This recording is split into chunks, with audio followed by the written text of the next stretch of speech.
Hello everyone, have a good day. Ngayon tuturuan ko kayo paano lutuin yung mga soup, appetizer, salad, main dish, and dessert. So, let's go! So meron tayong two kinds of soup, which is clear soup and thick soup. So under K, thick soup is chicken soup and egg drop soup, and under K, thick soup is creamy mushroom soup. So ayun, una nating lulutuin ay si chicken soup. So una nating ginawa ay naglagay tayo ng tubig, 3/4 cup lang dapat po yung dami. And then kumuha po ako ng isang chicken cubes, hinati ko po siya sa 4. And then yung isang hati lang po yung ating gagamitin. Okay na po yan. Kasi nga po yung gagawin lang po natin na soup ay para lang po sa isang tao. O pang isang kain lang po ng isang tao. Okay, then syempre una, pinakuluan muna natin yung tubig. And then antayin lang po natin siyang kumulo. Yan po. And then pag kumulo na siya guys, pwede nyo nang ilagay yung isang piraso ng chicken cubes. And then, syempre haluin natin, tunawin po natin hanggang sa matunaw po yung chicken cubes. Continue lang po yung halo para matunaw po kaagad yung ating chicken cubes. Nasa mababang apoy lang po or mahinang apoy lang po yung ginawa ko dyan. Then kapag okay na po yung ating chicken cubes, natunaw na po, maglagay po tayo ng salt, konting salt, and then konting pepper. Pinch lang po, pwede po yun. Okay.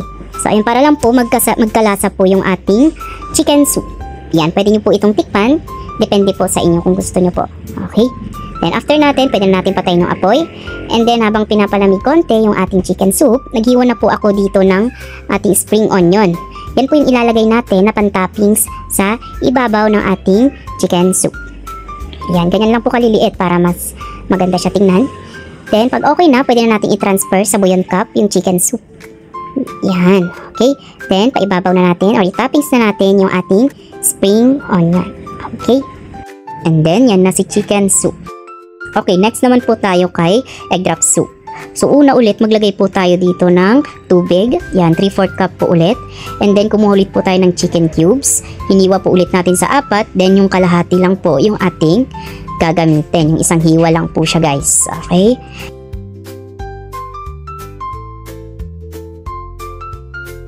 At ayun, binuksan ko na ngayong kalan dito para maluto na natin yung ating egg drop soup.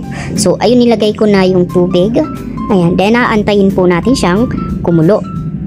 And then, pag kumulo na siya, pwede na nating ilagay yung ating hiniwa na chicken cubes. Then, halu-haluin po ulit hanggang sa matunaw po yung ating chicken cubes. Yan, kailangan diretso lang po yung paghalo hanggang sa matunaw yung chicken cubes. And then, pwede mo na siyang lagyan ng salt and pepper pag okay na po yung chicken cubes natin. Para may lasa po or dagdag lasa yung ating soup. So, ayan, habang luto na yung ating soup, nagtagtad muna ako dito ng spring onion. Ready ko na siya para mamaya ay i-toppings na lang po natin siya sa ibabaw ng egg drop soup. Then, after ko dito magtagtad ng spring onion, nagbatil na po ako ng itlog kasi ito po yung ilalagay natin sa soup. Kaya po siya tinawag na egg drop soup. Yan, kasi nga po may egg po tayong ilalagay. Halos may pagkapareho nga lang sila ni chicken soup. Ang pinagkaiba lang po nila ay may egg, yung egg drop soup. So, ayun. Yan, nung okay na po yung ating soup, nilagay ko na po yung ating isang kutsara lang po ng binatil na itlog. Yan, then continue lang po yung halo para hindi lang po isang buo yung ating itlog na nilagay. Okay? Then, pag okay na siya guys, pwede nyo na siyang i-transfer ulit sa bouillon cup. Okay, then pwede nyo nang ilagay yung ating spring onion. Kagaya po nito. So, ayun, ganun lang po kadali kung paano gawin yung ating egg drop soup. Kayang-kaya po yan, kahit mga bata, pwede po nilang gawin yan sa bahay. Okay, so yan na po si ating egg drop soup. Okay, sunod na gagawin po natin ay creamy mushroom soup. So, una dito, maglagay po ulit tayo ng tubig sa may bouillon cup. Yan, 3/4 cup po ulit yung sukat. And then, after po neto, maglagay po tayo ng mushroom powder. So, bali yan po yung mushroom powder. Nakalagay na po yan sa lagayan. And then, kukuha lang po tayo ng 2 scoop po ng mushroom powder. Yan. Then, pag nalagyan na po natin yan ng mushroom powder, Yan, continue lang po yung halo muna dito sa bouillon cup. Kailangan matunaw po natin muna yung powder or yung mushroom powder bago po natin siya isalang sa apoy. Okay, so yun nga, natunaw na natin yung ating mushroom powder. Then pag okay na siya, pwede na natin siyang isalang sa apoy. So ayun, pagka mainit na po yung ating pan, pwede na natin ilagay yung tinunaw nating mushroom powder. So dahan-dahan lang po sa pagbuhos para hindi po siya matapon. And then, continue lang po dito dapat yung paghalo para hindi po dumikit yung ating soup doon sa pan. Okay, then hanggang lumapot po yan. Pag lumapot na po kasi yan, ibig sabihin, luto na po yung ating creamy mushroom soup. So ayan, luto na po yung ating creamy mushroom soup. Yan, pwede na po nating patayin yung apoy. And then, pwede nyo na pong i-transfer yan sa bouillon cup. So ayun, ganyan lang po gawin ang creamy mushroom soup po. Wala po tayong ilalagay na salt or pepper at wala din po tayong ilalagay na spring onion. Okay, so yan na po yung ating creamy mushroom soup.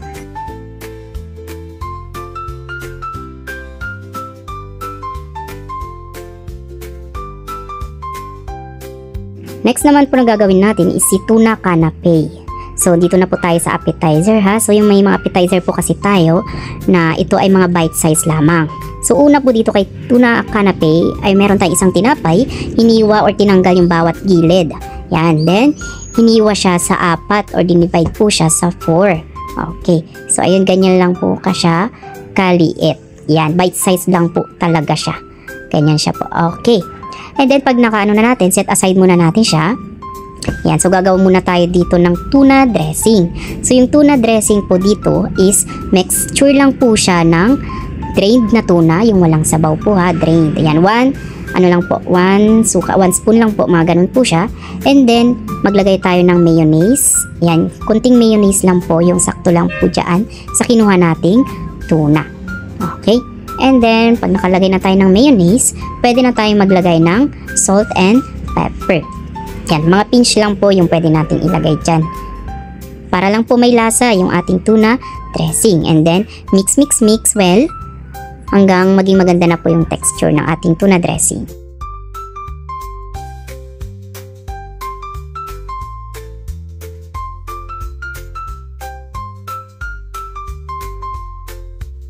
So, yung next natin guys, kukuha tayo ng lettuce. Yan, kahit isang piraso lang po ng lettuce. Tapos, hiwain mo siya sa 4. Kailan ma-divide mo siya sa 4, yung sakto lang din po dyan sa mga tinapay na hiniwa po natin. Okay?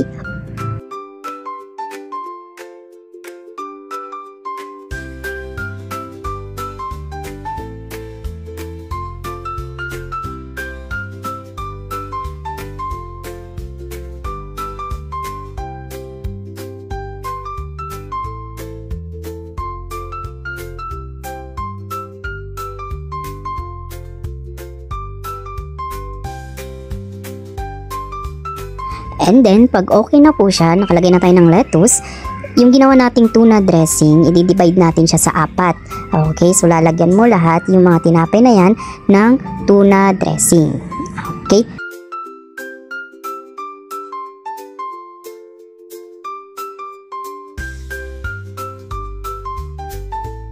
Okay, pag nalagyan na po natin ng mga tuna dressing, sunod is maghiwa po tayo ng cucumber. Yan, 2 slice lang po. Kailangan bilog po siya. And then, ganun din po sa kamatis or sa tomato po. And then, ilalagay nyo lang po yan doon sa ibabaw ng tuna dressing. Yan, ganyan lang po yung gagawin, ate. And then, ganyan lang po ang ating tuna canapé. So, kayo na pong bahala kung paano nyo po ilalagay sa plate. Yan, kung paano po kayo mag-plating. Kailangan, sa plating pa lang masarap na siya. Okay?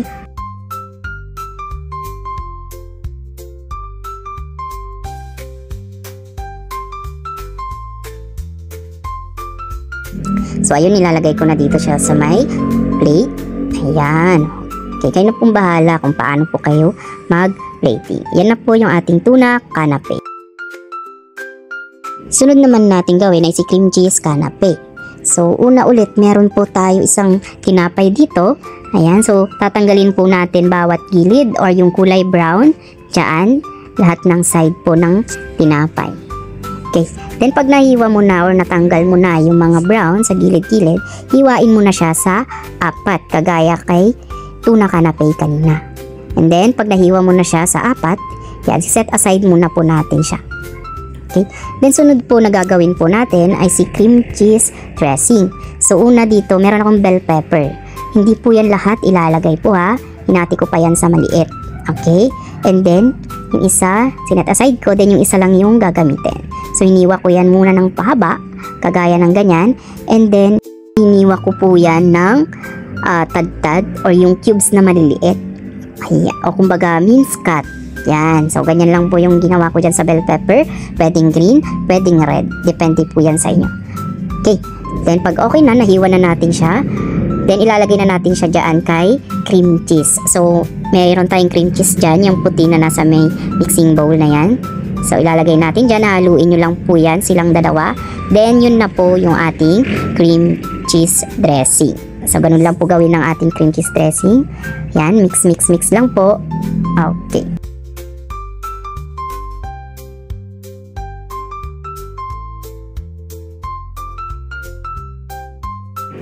Then, pag okay na ating cream cheese dressing, punta tayo doon sa ating mga tinapay. So, bawat tinapay, papahiran po natin yan ng margarine. Pwedeng margarine, pwedeng butter, kung ano po yung available na meron po kayo.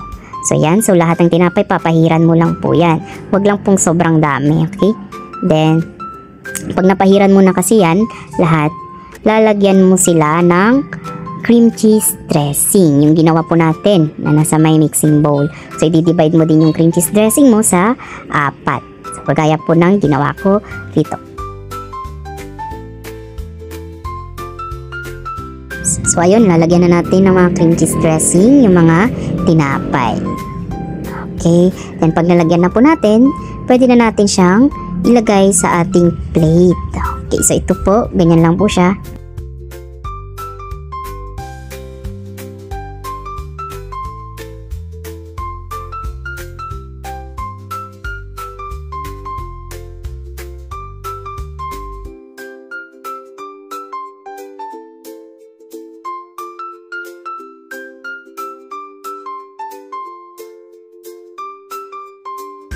Yan, kayo na po ulit po yung bahalang mag-plating. Yan na po yung ating cream cheese canapé. Okay. Next naman po ay gagawa po tayo ng clubhouse sandwich. So una muna, ang ginawa ko po dito ay nagprito muna po ako ng itlog. Yan, kailangan prepare muna natin yung ingredients bago natin gawin. Okay, so una prinito ko dito yung itlog. Nagprito lang ako ng mga 2 kutsara po ng binatil na itlog. Okay. Ayan, kasi masyado nang madami yung egg. So, 2 ano lang po, scoop or tablespoon yung ginamit ko dyan. Then, prinito ko na, mukhang malaki naman siya, guys. Okay, then pag okay na siya, balibalik ta rin lang para maprito or maluto yung itlog. Okay. Then, pag okay na yung itlog natin, sunod nating ipiprito yung ating chicken.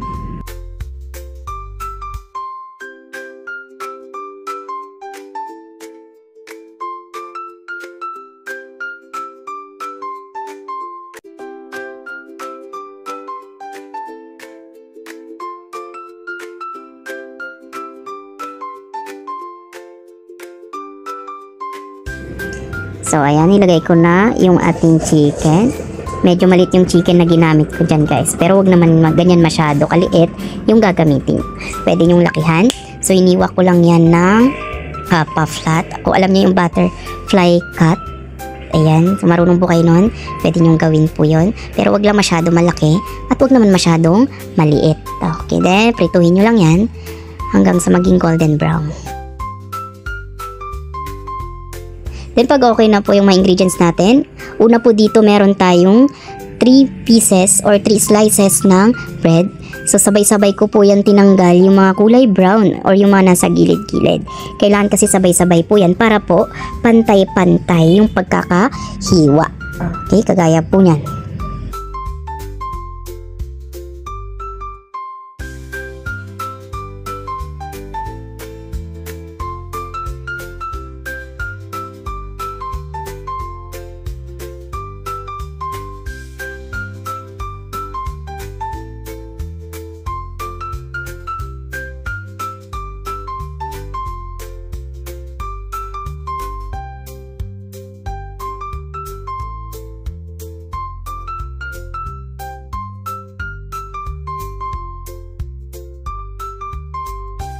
So sa unang tinapay nyo guys, yung first layer natin, yung ibabaw, lalagyan po natin yan ng mayonnaise. Then sakto lang dapat po yung mayonnaise ha. Yan, wag masyadong madami. And then after ko malagyan ng mayonnaise, papatungan po natin yan ng lettuce. Okay, so yung lettuce, kailangan sakto lang po sa tinapay. Kung napansin nyo, pinutol ko po yung dulo. Okay, para saktong-sakto. And then, nilagay ko dyan yung chicken. Medyo maliit, sabi ko sa inyo guys. Okay, then sunod yung cheese sa ibabaw. Yan, pwedeng dalawang slice para sakto siya sa bread. And then, sunod na gagawin natin, yung second layer, yan, yung tinapay po, is papahiran natin ng mayonnaise. Baliktaran po yan, okay, sa ilalim at doon sa ibabaw. Kagaya po ng ganito. And then yung ibabaw, lalagyan po ulit natin ng lettuce. Kagaya po ng ginawa natin sa first layer. And then yung ipapaibabaw naman natin kay lettuce ay yung ating fried egg. Okay, so yan po lalagay natin. Kailangan din sana hindi lumalagpas yung lettuce tsaka yung egg sa tinapay. And then sunod na nilagay ko dyan yung sliced tomato and then yung in-slice kong cucumber ng pa-diagonal po yung paglagay guys ha. Okay, then yung third layer, nilagyan ko po ng mayonnaise yung ilalim. So yung nasa ilalim lang dapat yung lalagyan natin ng mayonnaise. Yan, itatakip ko lang po siya ng ganyan. Then press lang natin ng konti para dumikit. And then sunod na gagawin yan. Kung may mga sobra po, yan, kailangan natin siyang putulin para hindi po pangit tingnan yung ating gawa. Okay, then pag okay na siya, pwede na natin lagyan ng toothpick. So dalawang toothpick yung gagamitin ko kasi magkabilaan po yung lalagyan natin. So yung pinaglagyan ko ng toothpick, kung saan wala doon yung ating kamatis at cucumber. Yan, para po makasigurado kayo, pwede nyong silipin. O, so yan, dyan yung tomato, then doon yung kabila naman is yung cucumber. So ngayon, hiwain po natin siya sa dalawa. So yung hiwa is pa-diagonal. So yung hiwain natin kung saan nakalagay yung tomato and cucumber. So kagaya ng ganyan guys. Okay, then dahan-dahan lang sa paghiwa para hindi masira yung tinapay. Okay, then yan na po yung itsura niya sa loob. Both side may tomato and cucumber. And then pwede nyo na siyang ilagay sa salad plate or sa plate po na pwede nating paglagyan. Okay, so yan, kayo na pong bahala mag-plating. Kailangan maganda siya tignan at itsura pa lang dapat is masarap na siya. Okay, yan na po yung ating clubhouse sandwich. Sunod naman natin gawin ay si chef salad. So una dito meron tayong plate. Ayan, so yung unang gagawin natin, kumuha ko ng lettuce. Pwedeng dalawang lettuce or isang lettuce yung gagamitin. Depende po sa laki. Okay, kung maliit yung lettuce, pwedeng dalawa. Pero kung malaki yung lettuce na ginamit, pwedeng isa lang. Okay, ngayon kumuha po ako ng cucumber. Hiniwa ko siya ng pahaba. Yan, bali dalawang slice po yung ginamit ko dyan na cucumber. And then, ganun din po yung hiwa sa mga tomato or kamatis. And then, ganun din po sa carrots. Yan, pahaba po yung hiwa nila lahat. Okay, ganun din po sa ating boiled egg or yung nilaga nating itlog. So, kailangan bago pala kayo gumawa ng chef salad, guys, nalaga mo na yung egg.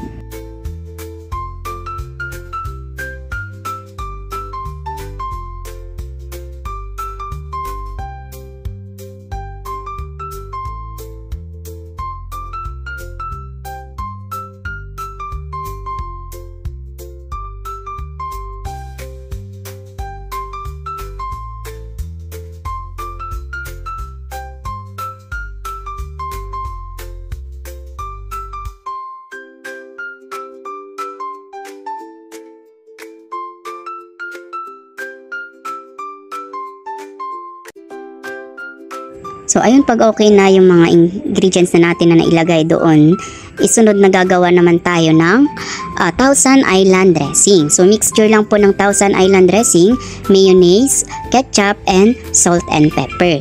So, kailangan mas marami ang ketchup sa mayonnaise. Okay, then, mix-mix lang siya hanggang mahalo ng mabuti. Okay.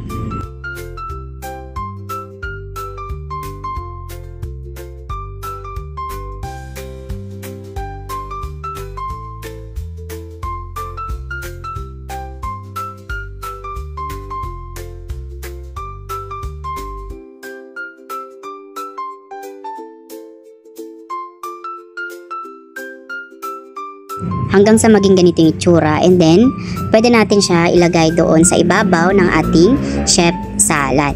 So, ganyan lang po kadali gawin ang ating chef salad.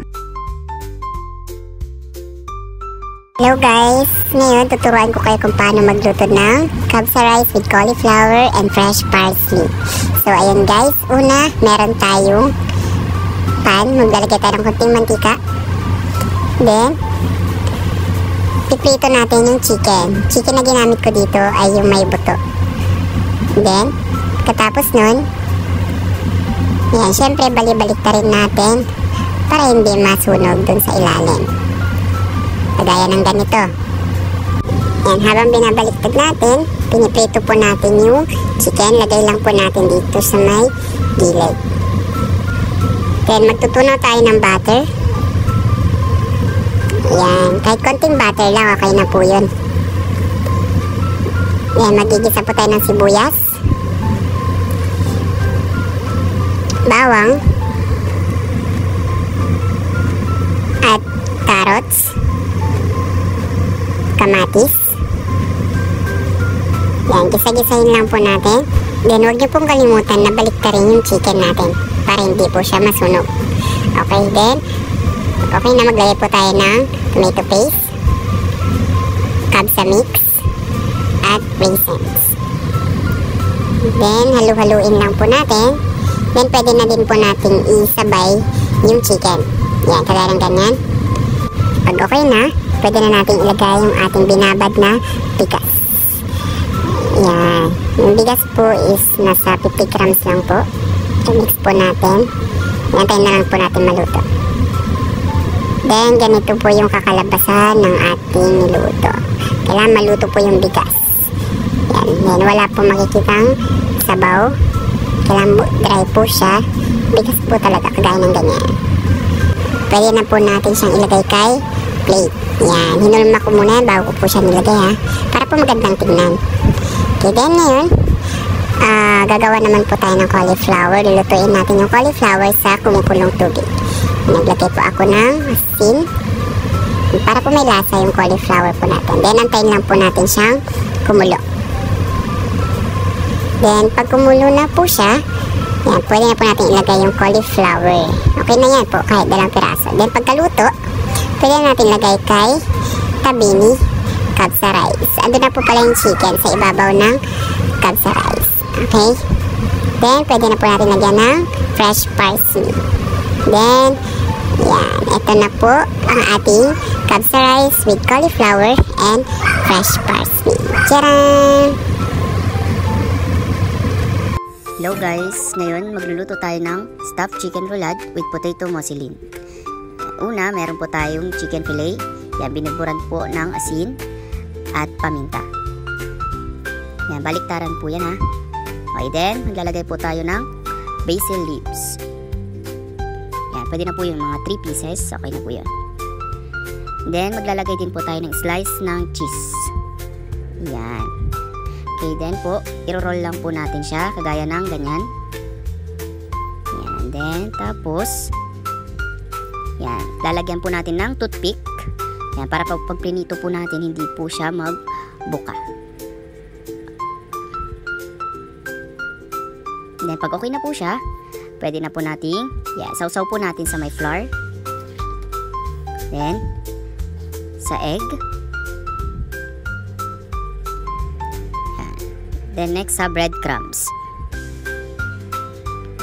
Yan. Then, on na natin yung ating hoy. Yan. Then, syempre, ipiprito na natin. Nilagyan ko po yun ng mantika ha, bago ko po siya prinito. Okay, then, until golden brown. Kagaya ng ganito, syempre, lutuin natin. Kailangan luto yung chicken, guys. Yan, luto na siya. Pwede na nating hanguin sa tika. Then, tanggalin po natin yung toothpick bago po hiwain yung chicken. Yan, hiwain lang po natin yan ng paganyan. Mga 3 pieces po. Okay. Then, next, gagawa naman po tayo ng potato mousseline. Yan. Yung potato po dito is nilaga ko na po yan. Then, minash ko na po siya. Then, pag na-mash, lalagyan din po natin yan ng margarine. halu-haluin. Mix lang natin. Then, lagyan ng salt and pepper. Yan, halu-haluin ulit. Yan. Tapos, lagyan ng ating evap milk or fresh milk. Yan. Then, mold lang po natin siya ng ganyan. And then, lagay na din po natin yung kinat na chicken roulade. Okay, para lang po siyang cordon bleu, guys. Yan, pero magkaiba sila. Then, next gagawa tayo ng sauce. Pangalan ng sauce ay bechamel sauce. Yun nga, nagtunaw tayo ng margarine, then naglagay tayo ng flour. And then, next na ilalagay natin is yung fresh milk or evap milk. Then, halu-haluin lang po natin. Then, syempre, lalagyan po natin yan ng salt and pepper para din po may lasa ang ating sauce. Then, halu-haluin na malapot. And then, lagyan na natin siya sa ibabaw ng ating chicken roulade. Then, yan na po ang ating stuffed chicken roulade with potato muslin.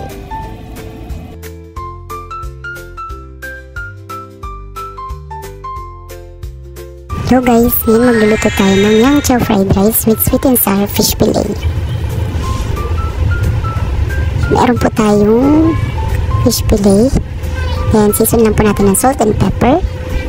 Then, sausaw natin siya sa flour, sa egg. Then, sunod po sa may breadcrumbs. Bago natin siya prituhin. Prito lang po natin siya hanggang sa maging golden brown. Kagaya po ng ganyan. Then, set aside po natin pag okay na. Then, next, gawa naman po tayo ng yang chow fried rice. Yan, tunaw tayo ng butter or margarine. Isa tayo ng bawang. Lagay din po natin yung shrimp. And then po, ilagay natin yung mixed vegetables. Yan. Then, gisa-gisahin lang po natin siya. Yan. Then, antay lang natin may okay. Then, pwede na natin ilagay yung cooked rice. Okay, then, halu-haluin. Yan, sinangag lang po talaga siya. Then, pwede na din po natin siyang lagyan ng salt and pepper. Yan, halu-haluin lang po natin siya. Then, next, maglagay tayo ng beaten egg. Hindi yan mawawala sa fried rice.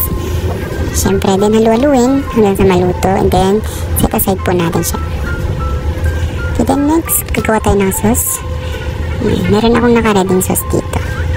Yan, ito po yan. Then, ang mixture lang po niyan is ketchup, vinegar, and sugar. At salt and pepper. Nilagyan ko lang ng kunti mantika bago ko nilagay yung sauce. Then, syempre, halu-haluin hanggang sa lumapot yung ating sweet and sour sauce. Then, okay na. Plating na po tayo. Nilagay na natin yung fish fillet. Then, yung yang chow fried rice. Then, lagyan na din po natin yung sweet and sour sauce. Sa ibabaw lang po ng fish. Then,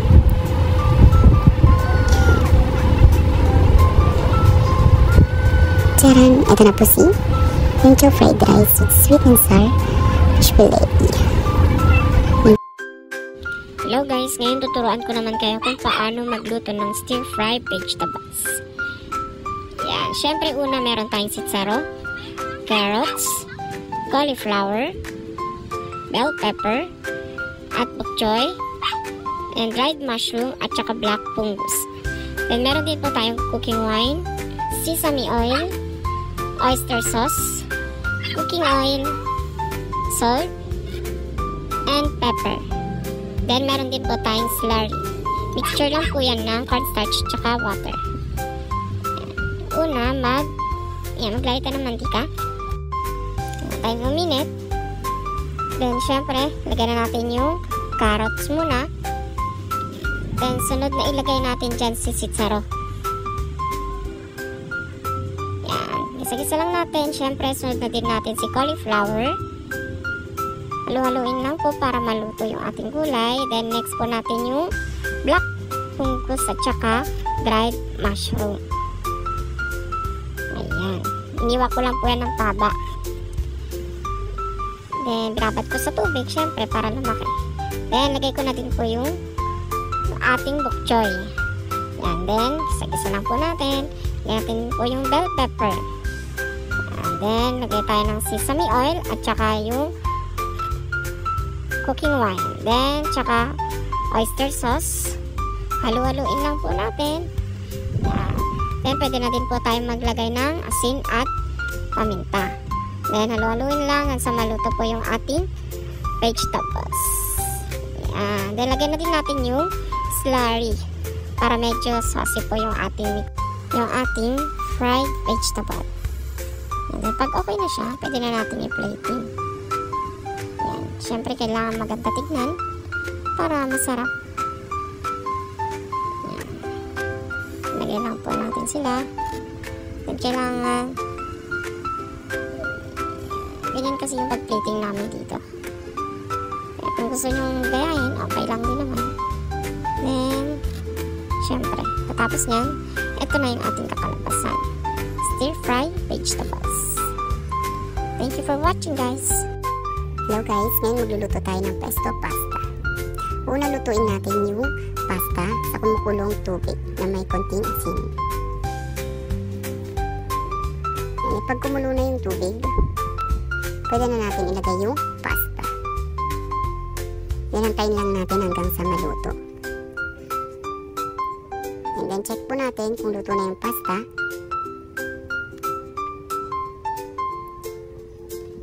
Yan, malapit na siyang maluto. Yan, pag okay na, set aside natin yung pasta. Then yung tubig, pwede din po natin siyang set aside. Then dito meron tayong food processor. Naglagay ako ng bawang, basil leaves, then salt and pepper,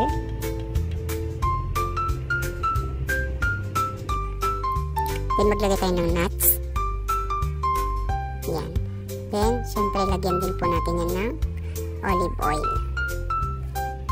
Then takpan lang po natin, then saksak natin, then press lang po natin para mandar po yung food processor. Yan. Okay, then ito na po si pesto. So ngayon lulutuin na natin si pesto pasta. Una, magtunaw po tayo ng butter or margarine. Then pag natunaw po yung margarine, yan, lagyan na din po natin si pesto. Gisa lang po natin siya. Then malalaman po natin pag luto na yung pesto pag nag-amoy bawang na po siya.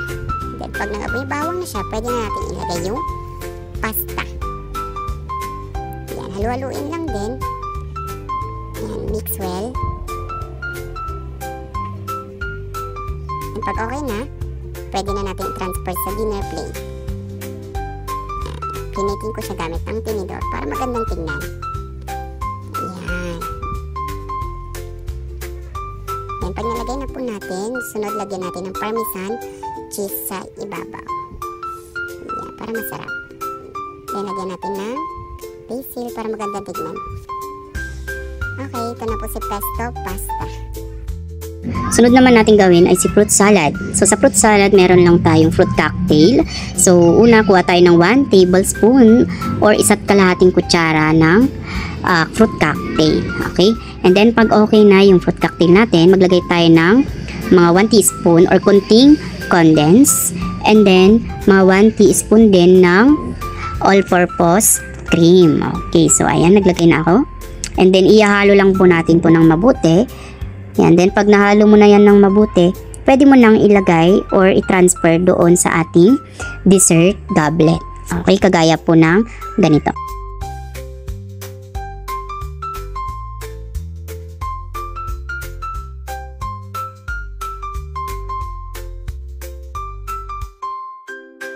So yan na po yung ating fruit salad.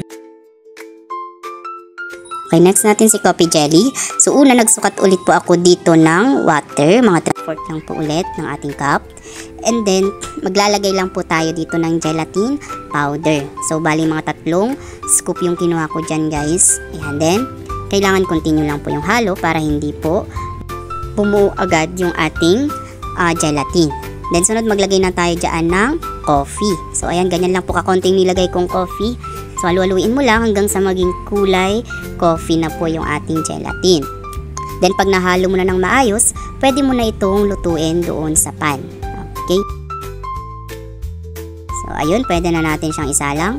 And then pag okay na, medyo mainit-init na yung pan, pwede na nating ilagay yung ating ginawang coffee jelly. So lulutuin mo na siya. Then continue lang po dapat yung paghalo dito para hindi po bumuo or dumikit doon sa pan. Okay, then pag kumulo na siya guys, ibig sabihin luto na po yung ating coffee jelly. So makikita nyo naman po dyan yung texture niya kung malapot-lapot na po siya. Then pag malapot na po siya, ibig sabihin luto na yung ating coffee jelly.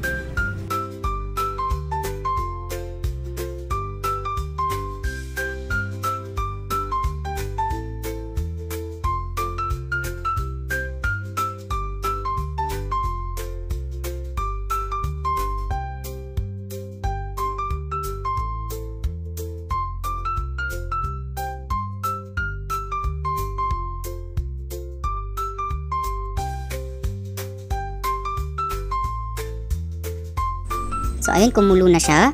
Ibig sabihin luto na, pwede mo nang patayin yung apoy. And then ita-transfer mo na yan sa isang mixing bowl. So yan, transfer ko na siya dyan. Yan, papalamigin po muna natin yan bago natin siya hiwain sa cubes. Okay, palamigin po muna natin.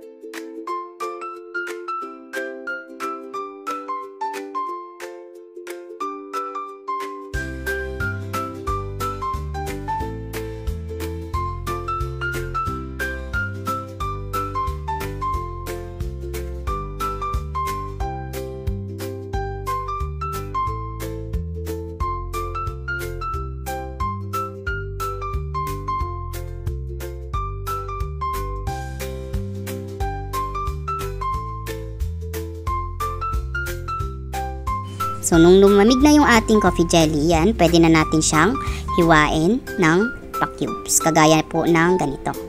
So, ayan, nahiwa-hiwa na siya guys. Ayan, napakadali lang pong gawin ng coffee jelly. Ginagawa naman po ito tuwing may occasion or okasyon sa mga bahay po natin. Kagaya ng mga birthday, yan, mga Christmas, New Year, di ba po? Yan yung mga kalimitang handaan sa mga bahay po natin. So, ayun, pag naano na po natin yan, nahiwa, kumuha ko ng isang mixing bowl, and then, tapos, inano po natin siya, kumuha po tayo ng mga 2 kutsara. Basta depende po sa inyo, basta wag lang po masyado. At kailangan, sakto lang po yan sa lagayan po natin mamaya. Then, pag okay na, nakakuha ka na ng saktong dami, pwede ka na maglagay ng condense, kunting condense, and then, ganun din po kay all-purpose cream. So, maglalagay po tayo ng konting all-purpose cream. Okay? Then, pag okay na, nalagyan mo na, pwede mo nang haluin. Ayan, mix mo lang hanggang mag-blend yung ating mga ingredients.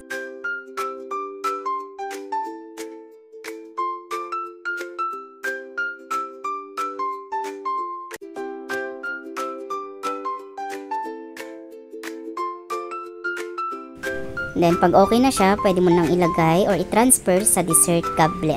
Okay, ganyan lang po yan guys. Napakadali. Kayang-kaya nyo pong gawin po yan. So, yan ang ating coffee jelly. Okay.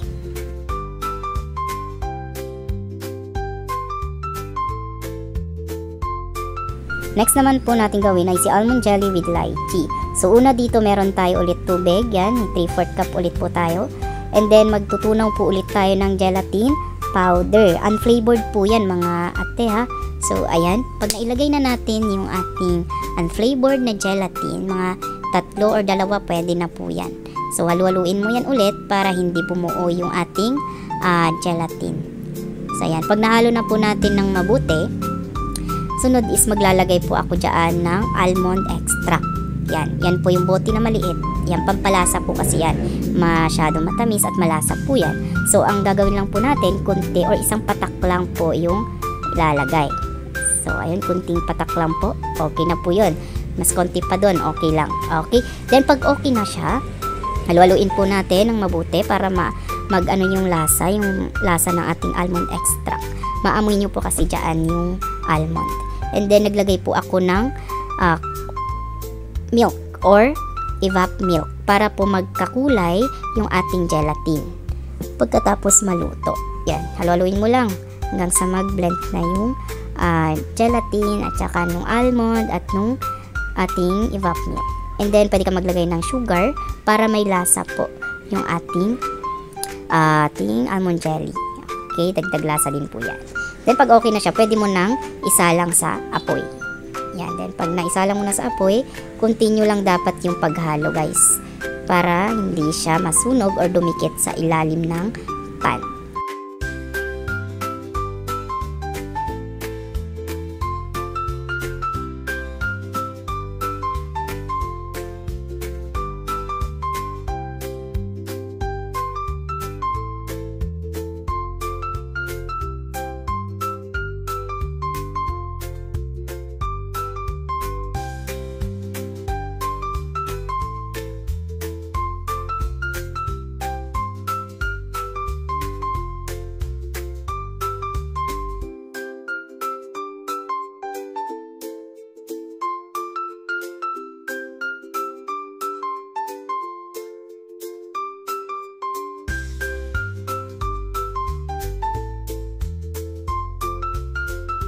So, pag kumulo na yan guys, ibig sabihin, malapit na siya maluto or luto na siya. Para malaman kung luto na siya, syempre, titingnan mo yung texture. Kung malapot-lapot na siya, ibig sabihin, luto na yung gelatin. So, pag naluto na, pwede mo nang patayin yung apoy, and then, ita-transfer mo na lang sa isang lagayan para palamigin at tumigas. So, pag tumigas na yan guys, pwede mo nang i-slice ng pa-cubes. And then, pag lumamig na siya guys, pwede na natin siyang hiwain ng pa-cubes, kagaya ng ganito.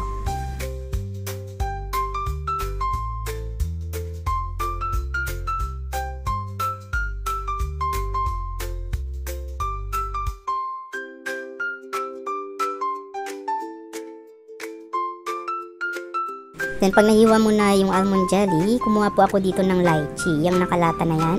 So, lychee po yan na fruits. Yan. So, pag binuksan mo yan guys, may laman po yan na prutas tsaka nung syrup. So, ang gagawin lang po natin dyan, kukuha lang po tayo ng isang bilog. Then, hahatiin lang po natin yan sa 4.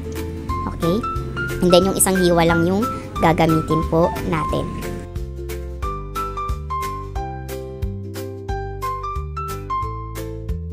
Then, sa isang dessert goblet, maglagay po tayo ng ginawa po nating almond jelly. So, kukuha lang po tayo ng sakto or yung tama lang doon sa ating dessert goblet. Yung pang isang tao lang po yung kakain. Okay? Then, pag okay na, nalagyan na natin ng almond jelly yung ating dessert goblet, sunod na gagawin is kukuha ka ng hiniwa mong lychee. Isang piraso lang, ilalagay mo lang po yan sa ibabaw po ng mga gelatin na ginawa po natin. And then, sunod is maglagay po tayo ng syrup or yung sabaw po ng lychee. Ayan. So, ilalagay mo lang dyan para may dagdag lasa po. Okay? So, ganyan lang po kadali gawin yung ating almond jelly with lychee.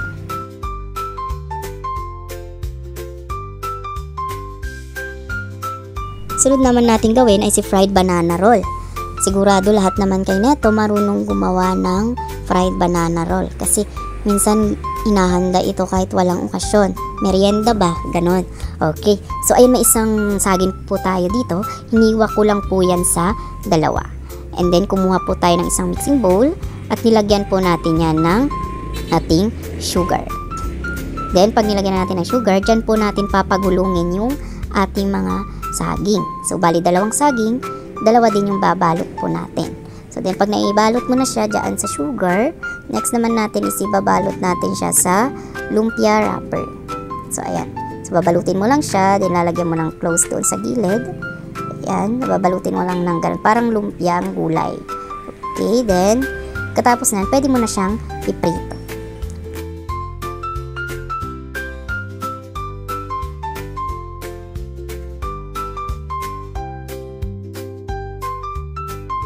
So, ayun, ganun lang po kadali gumawa ng fried banana roll. Ayan.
Kapag prinito na po natin yung ating fried banana roll, kailangan hanggang mag golden brown. Wag lang po magsunog po ha.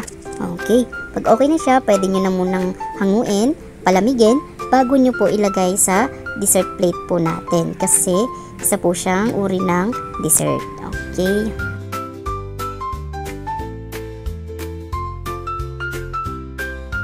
So ayun guys, napakita ko na sa inyo kung paano lutuin yung mga soup, appetizer, salad, main dish, and desserts. Thank you for watching.